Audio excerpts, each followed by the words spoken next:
జరుగుతుంది. కొందరు నెగిటివ్ గా చెప్తున్నారు, కొందరు పాజిటివ్ గా చెప్తున్నారు. మీ అభిప్రాయం ఏంటమ్మా దానిపైన? శివాజీ గారి మీద నా అభిప్రాయం ఏంటంటే ఆయన మంచిగా చెప్పిండు. ఆయన ఒక్క మాట కూడా తప్పు చెప్పలేదు.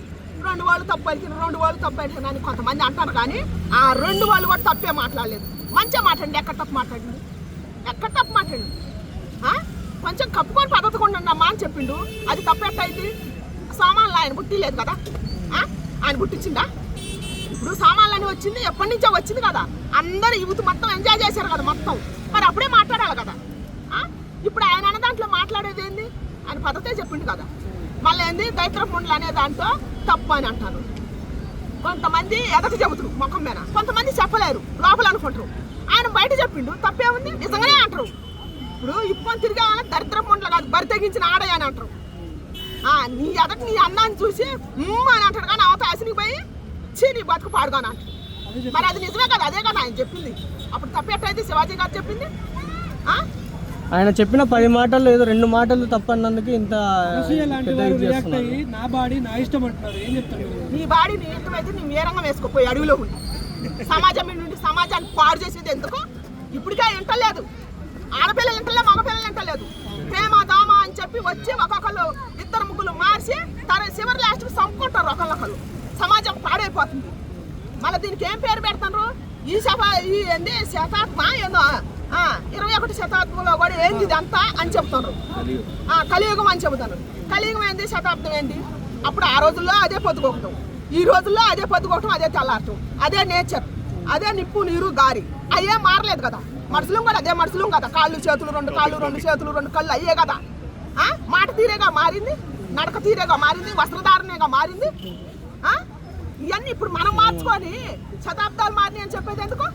ఈ సిగ్గు లేని మాటలు, సిగ్గు లేదు. ఎట్లాంటి మాటలు మాట్లాడతారు, సిగ్గు ఉండాలి. మగవాళ్ళే వాళ్ళ కళ్ళను కంట్రోల్లో పెట్టుకోవాలి. చూసినా కూడా ఒక ఇంటర్వ్యూలో ఏం చెప్పిందంటే, ఒక ఆడది నగ్నంగా పోయి ఉన్నా కూడా భర్త తప్ప ఇంకెవరు రియాక్ట్ కావద్దని చెప్పింది. ఎవరు? అప్పుడు భర్తను చూపించుకోవాలి. మరి అందరికి ఎందుకు చూపిస్తున్నా? అందరికి ఎందుకు చూపిస్తున్నా? అసలు ఒక ఇంటర్వ్యూలో నేను చూసిన ఆమె కొడుకే ఆమె సీ అన్నదంట. మరి ఈ పక్కన నేను ఎందుకు సపోర్ట్ చేస్తాను అసలు నాకు అర్థం కావట్లేదు. బుద్ధి ఉందా లేదా? ఇప్పుడు ఆమె కొడుకే సీ అని చెప్పింది, ఆమె చెప్పింది, ఆమె నోటితో ఆమె. అంటే ఎంతసేపు ఉంటుంది? ఇప్పుడు 50 ఏళ్ళు వచ్చింది. ఆమె హీరోయిన్ కాదు కదా, ఆమె హీరోయిన్ కాదు కదండి. ఇప్పుడు అసలు ఆమె గురించి రియాక్ట్ కావాల్సినంత అవసరం అయింది. ఆమె పేరు పెట్టి ఆయన అనలేదుగా శివాజీ గారు. హీరోయిన్ అందుకే రియాక్ట్ అవుతా అంటున్నాము. యాని హీరోయిన్? ఏ హీరో పక్కన తీసింది ఆమె? ఏ హీరో పక్కన తీసింది? ఇప్పుడు యాంకర్ సుమా గారు ఉంది. సుమా గారు కూడా ఆమె ఎన్నాళ్ళు మించి చేస్తుంది. ఇప్పుడు ఆమె అమ్మమ్మ అయిన దాకా కూడా చేస్తుంది. ఆమె పద్ధతి ఎట్టుంది, ఆమె పేరు ఎట్టుంది, ఆమె పేరు ఎట్టుంది, ఆమె నామనే ప్రవేశించుకోమను. కానీ ఆమె పక్కన మాట్లాడే వాళ్ళు కూడా ఒక్కసారి ఆలోచించమని తెలుస్తుంది. అప్పుడు సిగ్గు చేయటం అనమాట ఇది మాట్లాడుకోవడం కూడా. అసలు శివాజీ గారు ఆమె పేరు పెట్టలేదు కదా, ఆమె పేరు అసలు పెట్టలేదు కదా. మొన్న ఎవరో ఒక యాక్టర్ వచ్చిందంట, ఆమెను గుంజ ఇంత పేలికలు వేసుకుని వచ్చి మరి కొంతకు ఏం చేస్తారు కుర్రోళ్ళు? పబ్లిక్ ముందుకు వచ్చినప్పుడు నువ్వు పద్ధతికి రా. నువ్వు పద్ధతికి రాకుండా వాళ్ళు జంతువులు అందాన్ని అభిషేకం చేయాలంటే ఎందుకు చేస్తారు వాళ్ళు? మరి వాళ్ళు జంతువులు అని తెలిసినప్పుడు నువ్వు ఇప్పుకొని ఎందుకు వచ్చినావు? ఎందుకు వచ్చినావు? కప్పుకొని రా. ఇప్పుడు నీకు డబ్బులు రావాలా, నీకు క్యారెక్టర్లు రావాలా? నీ అందరిని బహిరంగంగా పెట్టి నువ్వు నీది తప్పు, అది నీదే తప్పు.